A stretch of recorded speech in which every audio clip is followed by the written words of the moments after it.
Salam BUMDes sukses. Ketemu kembali dengan aplikasi Aku BUMDes.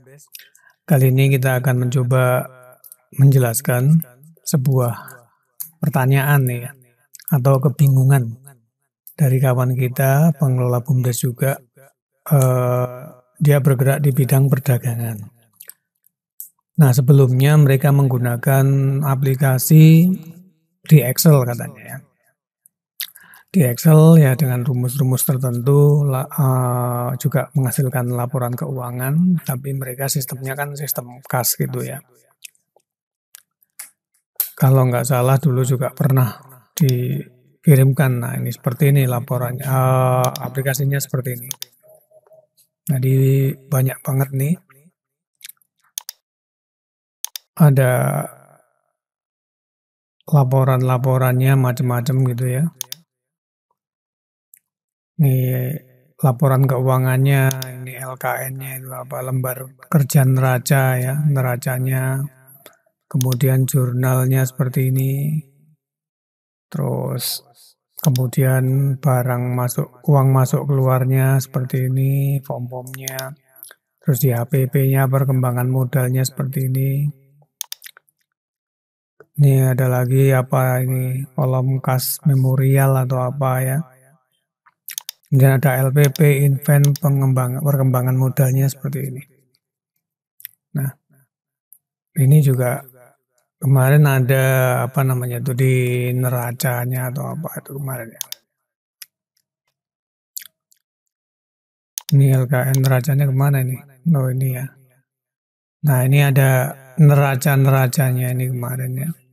Jadi untuk di aplikasi karena ini dia memindahkan laporannya dari dari yang sudah berjalan, maka untuk lebih mempermudah tentunya yang dipindahkan ke dalam aplikasi Aku BUMDes hanya di posisi neraca ini saja. Ya, jadi posisinya dia punya utang berapa, piutang berapa, inventaris berapa, modal berapa. Nah, kemudian kita inputkan di dalam aplikasi Aku BUMDes. Nah, dari data ini kemudian sudah diinputkan ini ya, menghasilkan di aplikasi, nanti kita lihat menghasilkan neraca ini. Nah, kemudian kita lihat nih ada laba berjalan yang sama, nilainya 24 juta sekian ya, dengan neraca yang di Excel tadi. Nah, sekarang kita lihat di neracanya. Nah, ini secara total modalnya dia ada 326 juta aktifannya, dan pasifannya juga nih 326 juta ya. Nah, kita cek di Excel-nya dulu. Di Excel-nya ada nih 326 juta 738 sekian. Nah, kita cek lagi. 738 sekian, 326, 738, 514 sekian, ini sama ya. Nah, kemudian di sini diketahui dia punya utang 17 juta, kemudian memiliki harta tak berwujud, kemudian inventaris, macam-macam gitu. Nah, kemudian juga memiliki uang yang di bank, dan juga ada piutang, kemudian punya persediaan barang nilainya 95 juta.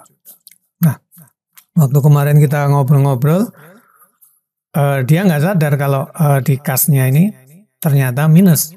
Karena apa? Dia ada uangnya kok ada. Ya ada, karena tentunya di uang kas ini labanya ini kan juga dipegang di tangan ya kasnya, bentuknya uang gitu ya.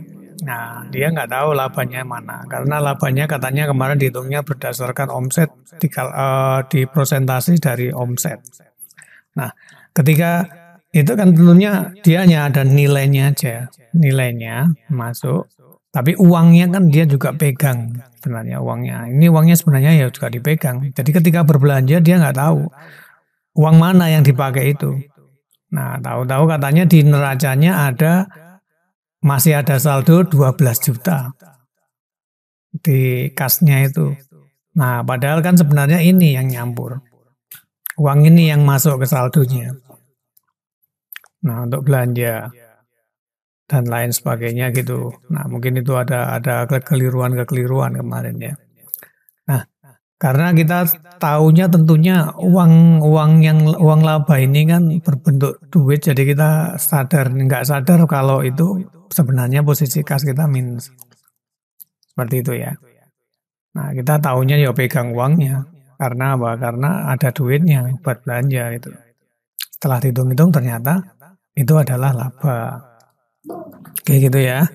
Nah, kemudian kesulitannya apa? Kemarin kesulitannya itu ketika ada piutang ini. Kan karena piutangnya ini adalah piutang global ya.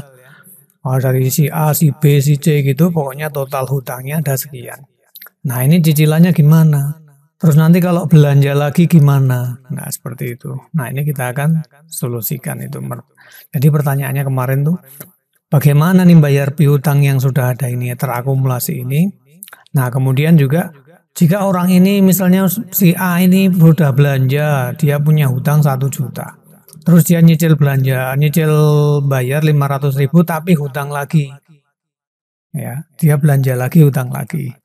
Itu nambah hutang ceritanya. Ya, yang ini ditutup dulu 500. Kemudian yang hutangnya dari hutang baru nanti kita masukkan di belanja ini kan kita sudah punya stok, kemarin sudah di stok barangnya ya. Kita lihat di daftar stok sudah di stok barang-barangnya. Nah, ini sudah di stok barang-barangnya.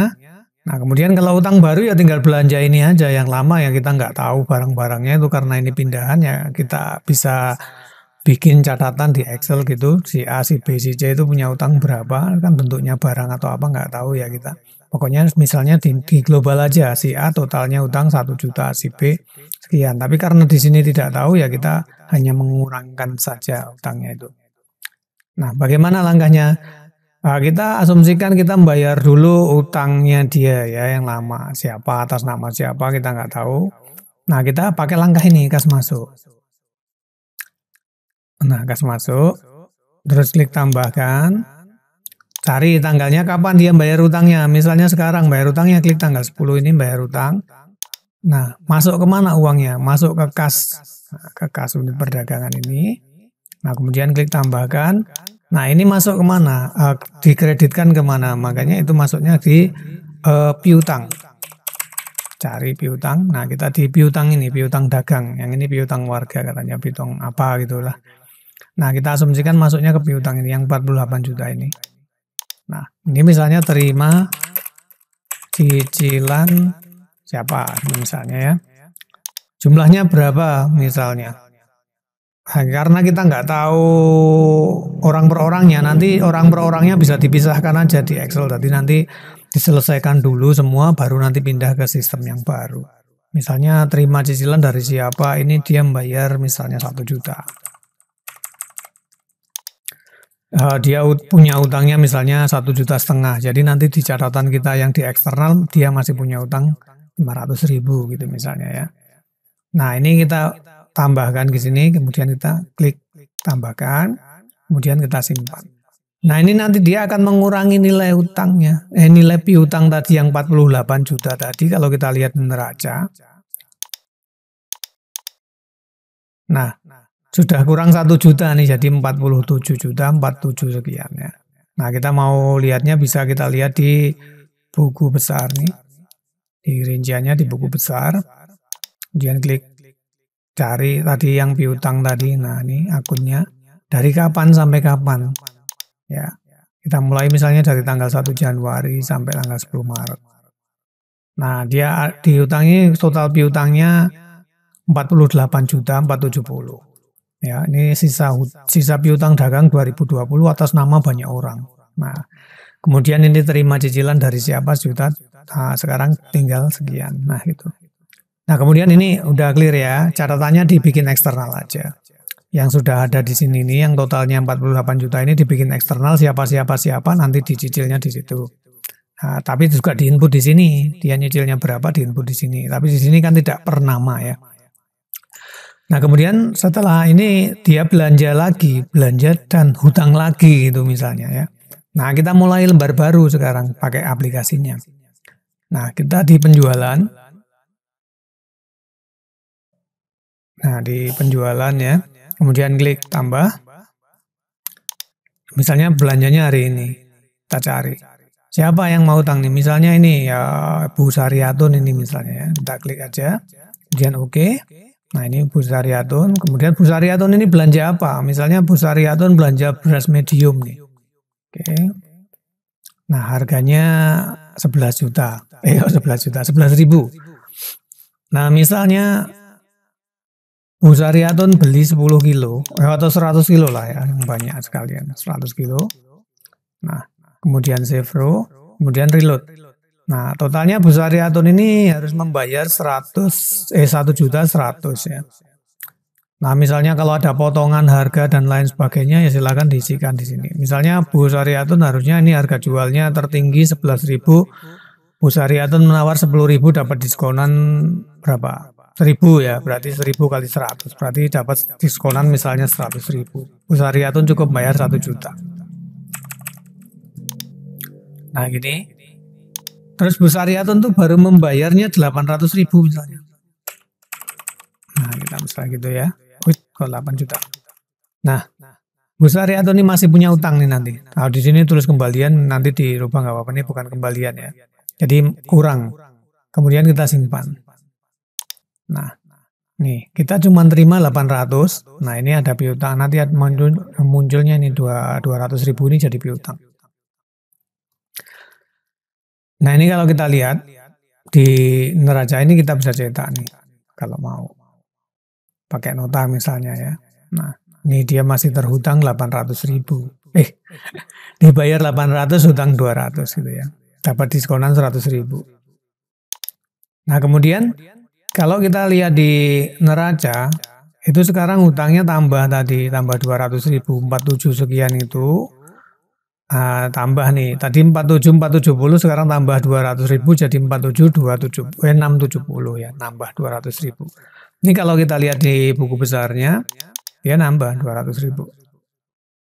Ini hanya untuk cek aja ya, nggak harus kalau tiap transaksi ngecek gini ya pusing, tinggal diisiakan aja transaksinya nanti dia otomatis. Nah ini untuk membuktikan aja alur-alurnya. Kalau tiap transaksi ngecek ya mumet nanti kita. Nah ini ya, nah ini ada sisa piutang dulunya sekian 48 juta, udah dibayar 1 juta yang di catatan lama, kemudian ini ada lagi nih utang 200.000 gitu ya. Nah sekarang kalau kita cek pelanggannya, itu ada nih Bu Saryatun nih punya utang nih. Nah Bu Saryatun punya utang 200.000. Nah ini akan terlihat semua nanti dia punya utang berapa gitu ya. Ini utang yang baru. Misalnya Bu Saryatun yang lama utang 1,5 juta baru membayar 1 juta, masih ada 500, berarti Bu Saryatun totalnya ada 700. Di catatan yang di luar 500, yang di sini 200 gitu ya. Nah nanti kalau dia membayar lagi tinggal dilunaskan dulu aja yang di luar, yang di sini biarin aja.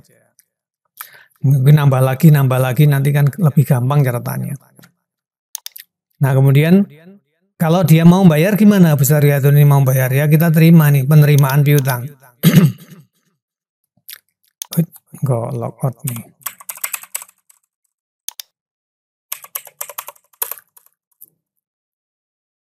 Nah ini ya, kalau Bu Saryatun mau bayar, nah di sini penerimaan piutang.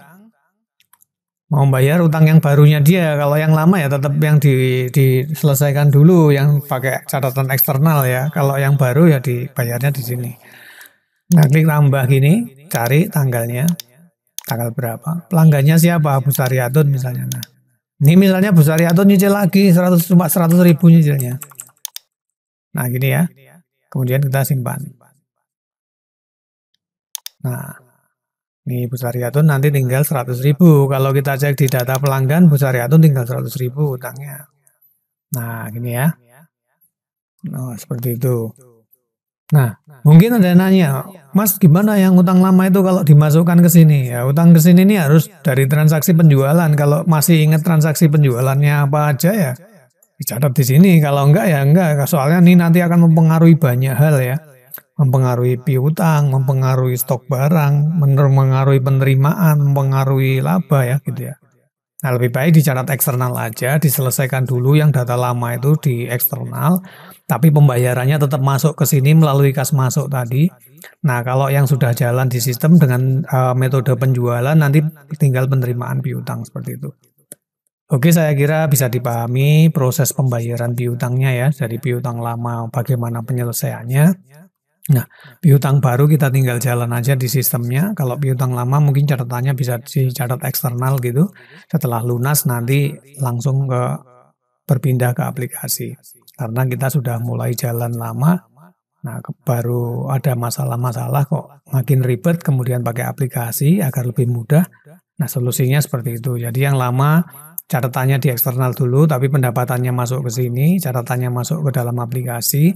Setelah clear nanti, kalau setelah clear nanti di ini jadi utang lamanya ya hilang gitu. Maksudnya utang lamanya sudah lunas yang di catatan Excel, tapi di neraca ini akhirnya yang muncul hanya utang-utang yang baru, total utang-utang yang baru ya.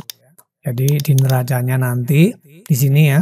Nah, utang yang 40 mungkin sekarang utangnya jadi 24 juta. Nah, mungkin yang lama sudah lunas ada utang-utang baru gitu ya. Nah, yang lama tinggal diselesaikan dulu pakai catatan eksternalnya. Oke, saya kira bisa dipahami. Kalau belum ya silakan tanyakan kembali kesulitannya apa. Nanti insya Allah akan kami bantu semaksimal mungkin. Sekian, terima kasih. Semoga bermanfaat. Salam BUMDes sukses.